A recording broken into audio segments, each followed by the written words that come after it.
দর্শক আসসালামু আলাইকুম। আমরা চলে আসছি আজকে মঞ্জুরুল ভাইয়ের খামারে। এটা মূলত ডিমলা থানা, বাবুরহাট সদর। তো ওনার শুরুটা কিভাবে করছেন, বিশেষ করে আপনার যে লেয়ার মুরগির প্রজেক্ট আর কি, এখানে ওনার প্রায় 3000 মুরগির ক্যাপাসিটি আছে। তো এগুলা কিভাবে লাভ লসের যে একটা হিসাব থাকে, এই বিষয়টা আমরা জানবো। আপনারা আমাদের সঙ্গেই থাকবেন। আসসালামু আলাইকুম। ভালো আছেন ভাইজান? আলহামদুলিল্লাহ। জায়গা আপনার একটা ডকুমেন্টারি নিতে আসলাম, ঠিক আছে, বসে কথা বলে আর কি। তো আপনার এই যে খামারটা দিছেন, এটা শুরুটা কত সালে করছেন? হ্যাঁ, 2019 সালে। 2019 সাল, তার মানে স্টার্টিং, মানে জানুয়ারি ফেব্রুয়ারি দিকে। তার মানে প্রায় 2 বছর। এটা তো 22-এ পড়তেছে আর কি। 22। আচ্ছা, আপনি শুরু কতগুলা মুরগি দিয়ে করছিলেন? আমি শুরু করছি 1000 দিয়ে। 1000। আর এখন বর্তমান কতগুলা? এখন আছে 4000। 4000 আছে। আচ্ছা, 1000 দিয়ে শুরু, তারপরে 4000। এই 2 বছরের মধ্যে আমরা যেটা জানি যে পোলট্রি শিল্পে সারা বাংলাদেশে মোটামুটি একটা ধস। কিসের জন্য? একটা সিন্ডিকেট। আমার কথা হচ্ছে যে আপনি 1000 দিয়ে শুরু করলেন, এখন 4000 মুরগি আপনার অলরেডি আছে। অর্থাৎ আপনি এখানে কোনো গ্যাপ পেয়েছেন কিনা, যেটা আমরা একটু দর্শকদের জানাতে চাই। না, গ্যাপ বলতে তেমন কোনো গ্যাপ নাই। ন্যাচারালি যে গ্যাপটা থাকে সেটা আছে ভাইরাসের কারণে। আচ্ছা আচ্ছা আচ্ছা আচ্ছা। ভাইরাস যদি প্রোটেক্ট করা যায়, তা আমার দৃঢ় বিশ্বাস এই ব্যবসা লস নেই। লস নেই। আচ্ছা, আপনি 1000 পরে যখন দেখলেন যে 1000-এ আপনার মোটামুটি লাভবান, তারপরে আসতেছেন এইটা। জি, এক্স্যাক্টলি। তাতে আপনি কি এই লেয়ার ডিম পালাটা সাজেস্ট করেন, না আপনার ওই বিশেষ করে যেটা পোলট্রি মানে ব্রয়লার? লেয়ার অবশ্যই ভালো। আর আপনার ব্রয়লার যেটা বলতেছেন সেটা 30 দিন থেকে 35 দিন আপনার প্রজেক্ট। ব্রয়লারটা রোগ বালাই থাকে বেশি। আচ্ছা। আর আপনার যে মুরগিগুলো আছে, আমরা যেটা জানি যে একটা লেয়ার মানে যখন আনার কতদিন পরে ডিম দেয়, এবং একটা মুরগি কতদিন পর্যন্ত ডিম দেয়? ডিম সাধারণত 120 দিন পর থেকে ডিম আসা স্টার্টিং। হ্যাঁ, 100% তো আসে না, 96, 98, এটা আসে 160 দিনে। 160 দিনে আপনার ভালো একটা রেজাল্টে পৌঁছায়। আর এই মুরগিগুলো ডিম কতদিন পর্যন্ত দেয়? একটা মুরগি ডিম আপনি বাণিজ্যিকভাবে আপনি 18 মাস নিতে পারেন। 18 মাস পর্যন্ত 2 বছর ডিম নিতে পারেন। তো সে পিছন দিক দিয়ে আপনার ওই প্রফিট থাকে না, প্রফিট একটু কম হয়। আপনি 18 মাস প্রফিট আসে। আচ্ছা, তাহলে আপনার এটা পালতে গেলে মার্কেট প্রাইসটা ভালো থাকে। আর কতদিন পারলে আপনার সবচেয়ে বেশি প্রফিট থাকে?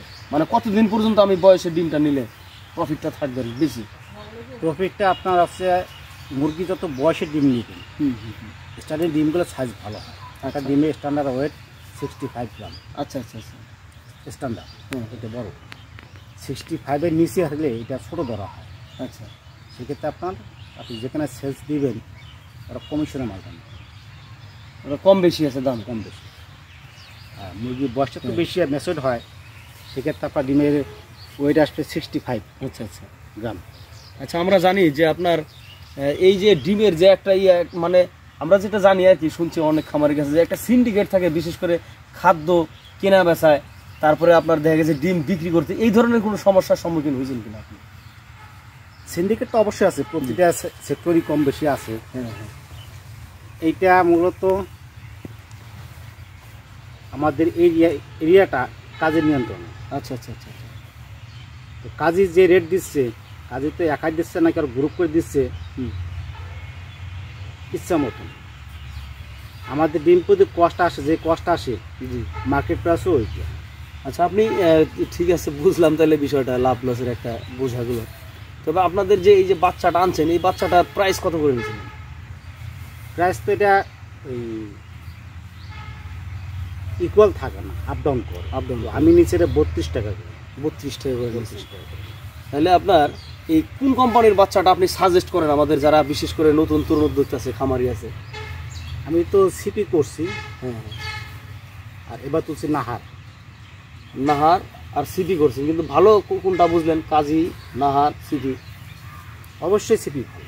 সিপি ভালো, নাহারও ভালো। এখন নাহারটা বেশি। হ্যাঁ। তো সুপ্রিয় দর্শক, আসলে আমি যখন বিশেষ করে এই খামার সেক্টরে আসি, আমার শুরুটাই কিন্তু পোলট্রি ব্রয়লারের খামার দিয়ে। তো আমি যেটা সম্মুখীন হয়েছিলাম, আমার এই খামারে যদিও বার্ড ফ্লু হয় নাই, কিন্তু এটা একটা সিন্ডিকেট এরিয়া। আমরা বাচ্চা যেখান থেকে কিনলাম সেদিন পড়লো 90 টাকা। 90 টাকা কেনার পরে প্রোডাকশন পাইলাম আমরা, যখন বড় করলাম 2-2.5 কেজি হলো, তখন কিন্তু আমি 80 টাকা কেজিতে বিক্রি করলাম, বিক্রি করার পর আমি লস করলাম। লস করার কারণটা আমি খুঁজলাম, আমি যে কোম্পানি কাজীর বাচ্চা নিছি, এখন এই কাজেই কিন্তু মনে করেন যে নিজেই বাচ্চা উৎপাদন করে, নিজেই সেটা মোটা তাজাকরণ করে, নিজেই সেটা আবার বাণিজ্যিক করতেছে। সব মিলে দেখা গেছে ওনাদের কাছ থেকে যে নেওয়ার একটা বাচ্চার কস্টিং তারা লাভ ধরে নেয়, খাদ্যের লাভটাও তারা ধরে নেয়। হ্যাঁ, তারপরে বেচতে গেলে দেখা গেছে যে এটা যেহেতু আমি নিজে লালন পালন করে বড় করছি, তার কারণে কিন্তু আমি ওনাদের সাথে টক্কর দিয়ে কিন্তু আমার লস প্রফিট যেটা দাঁড়াইছে আর কি। কিন্তু আমি যেটা ভাইয়ের কাছে শুনলাম বা বুঝতে পারলেন আপনারা যে আসলে ডিম উৎপাদনে লাভ আছে, এই বিষয়ে আমি আরও কিছু তথ্য ওনার কাছ থেকে আপনাদের দিব। অবশ্যই আমাদের পুরো আয়োজন জুড়ে থাকবেন। তো ভাইজান, যেটা বলছিলাম যে আপনার এই পোলট্রি সেক্টরটা কিন্তু একটা ওইরকম একটা সিন্ডিকেটে পড়া হয়, কিন্তু আপনাদের যে এই লেয়ারের ফাংশনটা, এটা কি কোম্পানি নিজের সব ডিম উৎপাদন করে তারা কি মার্কেটে ছাড়ে নাকি আমাদের ওই ব্রয়লারের মতো? ছাড়ে। তাতে আপনাদের কি কোনো কম বেশি হেরফের পড়েন কি? না, সেক্ষেত্রে আমাদের লস আইটেম যখন ওরা ছাড়ে বার করে। একটা মুরগি রিজেক্ট হলে, রিজেক্ট বলতে ডিম পাড়ার শেষের দিকে, এখন কোম্পানি মালিক তো একটা, ওদের কয়েকটা বিজনেস আছে। হ্যাঁ, জি জি। আমরা একটা তো লস স্বীকার করলেও অন্যটিকে ধরে নিচ্ছে। যেমন মুরগি ধরেন বা ডিম ধরেন, ডিমের প্রাইসটা কমাই দিলেন, ফিটের প্রাইসটা বাড়াই দিচ্ছে। ওরা এদিক লস করছে, ওদিক থেকে ওরা ধরে নিচ্ছে, কিন্তু আমাদের তো কোনো বুদ্ধি, আমাদের কিন্তু সেটা বুদ্ধি নেই, আমাদের লসটাই মেনে নিতে হচ্ছে। আচ্ছা ভাইজান, এখানে কি কি রোগ বালাই এটা আপনি ফেস করেন, মানে শূন্য থেকে যে বাচ্চাটা আসেন, যেটা জিরো সাইজের বাচ্চা আনার পরে? এটা মেনলি হচ্ছে গাম্বুরো, কলেরা, রানীক্ষেত একটা আছে, তবে এটা ওই ভ্যাকসিন মাধ্যমে নিরাময় সম্ভব। তাতে কয়টা ভ্যাকসিন দিতে হয় আপনার? টোটাল ভ্যাকসিন আছে 16টা ভ্যাকসিন। 16টা ভ্যাকসিন আছে। আমরা জানি যে আপনি 16টা ভ্যাকসিন দিয়ে থাকেন, তো এইটা সবচেয়ে ভয়াবহ রোগ কোনটা আর কি, মানে এই 16টা ভ্যাকসিন যে দিয়ে থাকেন তার মধ্যে? এর মধ্যে আছে গাম্বুরো, কলেরা। এটা লক্ষণটা কি কি ভাই? গাম্বুরোটা হচ্ছে আপনার এখানে ওই পায়খানাতে ব্যবহার করে। আচ্ছা, পায়খানাতে চুন থাকবে, পাতলা হয়ে যাবে, আচ্ছা, মুরগি খাবে না, ঝিম ধরে থাকবে। কলেরা আছে সেম ক্যাটাগরির, পায়খানার কালার চেঞ্জ হবে, খাবে না, চোখ ফুলে যাবে। আচ্ছা আচ্ছা। আর এই বিষয়ে কি আপনি কোথাও ট্রেনিং নিয়েছিলেন? না, আমার বেসিক্যালি এটা একাডেমিক কোনো ট্রেনিং নাই, মূলত আমি চাকরি জব করতাম। জি, জব শেষে বাড়িতে আসলাম, কারণ কী করবো চিন্তা ভাবনা করে এটা শুরু করছি। আচ্ছা আচ্ছা। কারণ আস্তে আস্তে আমার সব কিছু, মানুষের তো শেখার শেষ নেই, জি, তো মোটামুটি অভিজ্ঞতা হয়ে গেছে। তার মানে আপনার কথাতে আমরা একটু হলেও বুঝতেছি যে আপনি খামার শুরু করেই সব কিছু আস্তে আস্তে করে কিন্তু এটা ডাক্তারের মতো শিখে নিয়েছেন। আচ্ছা, আর লাভবান না হলে তো 2টা বছর থেকে আপনার খামারটা রানিং থাকতো না। তাতে কয় হাজার মুরগি নিয়ে দিয়ে খামার শুরু করলে একজন উদ্যোক্তা মনে করেন যে সে টিকে থাকতে পারবে, এই বিষয়টা একটু আমাদের দর্শক। গ্রামে একটা কথা বলে, যত গুড় তত মিঠে। আচ্ছা আচ্ছা, জি। আপনার যদি অ্যাবিলিটি থাকে, আপনি বড় আকার করবেন, সেক্ষেত্রে বেশি, তবে সেক্ষেত্রে অবশ্যই আপনার ম্যানেজমেন্ট রাখতে হবে। জি জি, এই বিষয়টা জানতে হবে, কারণ এটা লাইভ স্টক। যদি এটা ছোট আকার করতে চান, যে আমি শখে বসে কাজটা করবো, মিনিমাম 1000, মানে নিম্নে 1000 আচ্ছা, 1000 বাচ্চা তুলতে, তারপরে এর যে সরঞ্জাম আছে সব মিলিয়ে ঘর টর সহ 1000 বাচ্চা সহ এই বাচ্চাটাকে ডেভেলপ করা পর্যন্ত আনুমানিক একটা ধারণা দেন যে কীরকম খরচ হয় আপনার স্টার্ট টু 50% প্রোডাকশন। আচ্ছা আচ্ছা আচ্ছা। যেদিন বাচ্চা ঘরে তুলছেন সেদিন থেকে আপনার 50% প্রোডাকশন আসতে 1000 থেকে 4 লাখ টাকা লাগবে। 1000-এ 4 লক্ষ টাকা খরচ হবে আমার 50% প্রোডাক্ট আসতে। আর এটা কি ঘর নির্মাণটা ধরছেন আপনি সব অল এভরিথিং? তার মানে প্রোডাকশন আসা পর্যন্ত আপনি 4 লক্ষ টাকার একটা 1000-এর ক্যাপাসিটি। আচ্ছা আচ্ছা আচ্ছা। যদি 2000 আসেন 8 লাখ টাকা লাগবে। 8 লাখ টাকা আপনার পকেট থেকে বের হবে, এরপরে পকেট থেকে বের হবে। তারপরে তো আমি ফিডব্যাকটা পাইতেছি আর কি। আচ্ছা, আপনারা কি এই যে আপনি একজন অভিজ্ঞ লোক সেটা বুঝলাম, কারণ হচ্ছে যে আপনি প্রাতিষ্ঠানিক শিক্ষা না নিয়েও আপনি টিকে আছেন, কারণ জীবনের ব্যবসা এটা আত্মাটা বের হয়ে গেলে সেটা তার আর কোনো কাজে লাগে না। তো লাইভ স্টক সেক্টরে আপনি যথেষ্ট টিকে আছেন, যেটা আমরা বুঝলাম। তো আপনার এই মুরগিগুলাকে আপনি কি ধরনের ক্যালসিয়াম দেন? কারণ ডিম উৎপাদন করলে আমরা জানি যে ক্যালসিয়াম জিংয়ের প্রয়োজন হয় অবশ্যই। এটা কি দেন এবং কি পরিমাণে একটা মুরগি খায়? Zinc, calcium, iron, liver tonic, kidney tonic, এগুলো হচ্ছে একটা মানব দেহের মানুষের যেসব অঙ্গ আছে প্রাণীরও ওই আছে এগুলো।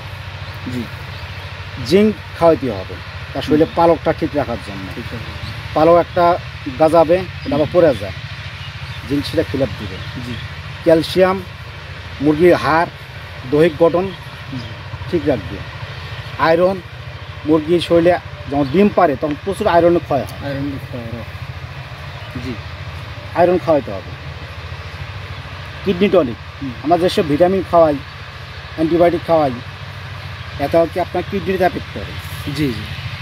সেক্ষেত্রে আপনার কিডনি টনিক আছে একটা মেডিসিন, সেটা প্রয়োগ করতে হবে। আর এতগুলো যে খাবার খেলো এটা ডাইজেস্ট করার জন্য আপনার লিভার টনিক অবশ্যই সপ্তাহে 2 দিন ব্যবহার করতে হবে। আর একটা মুরগি আপনি কি পরিমাণ খাবার খায় অ্যাডাল্ট মুরগিগুলো যেগুলো ডিম দিতেছে?